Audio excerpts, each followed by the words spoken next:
জানিয়ে দিচ্ছি আজকের প্রধান প্রধান খবর। বার্তা কক্ষ থেকে যুক্ত আছি আমি নাইমা ইসলাম। প্রতি সিগারেটে কমে জীবনের 20 মিনিট।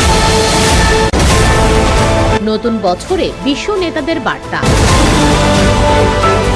যুক্তরাষ্ট্রে ভিড়ের মধ্যে উঠে গেল গাড়ি, নিহত 10। 2025 সালে পানির নিচে থাকা যে আগ্নেয়গিরিতে অগ্নুৎপাত হতে পারে। গাজা যুদ্ধে 2 বছরের কম বয়সী 1100 শিশুকে হত্যা করেছে ইসরায়েল। নববর্ষে জার্মানিতে আতশবাজি ফোটাতে গিয়ে ভয়াবহ দুর্ঘটনা, নিহত 4। পাকিস্তানের পররাষ্ট্র মন্ত্রণালয়ের নতুন মুখপাত্র শাফকাত আলী। এবার ট্রাম্পের হোটেলের সামনে সাইবার ট্রাকে বিস্ফোরণ, নিহত 1।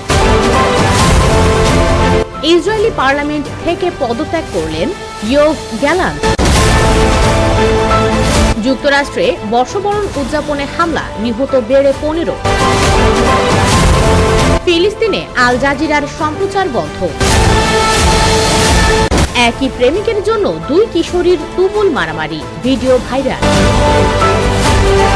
মন্টেনিগ্রোতে 10 জনকে হত্যা করে আত্মহত্যা করলেন হামলাকারী। ইসরায়েলি হামলায় গাজা পুলিশের প্রধান ও উপপ্রধান নিহত। বিস্তারিত জানতে ভিজিট করুন usbengal.com।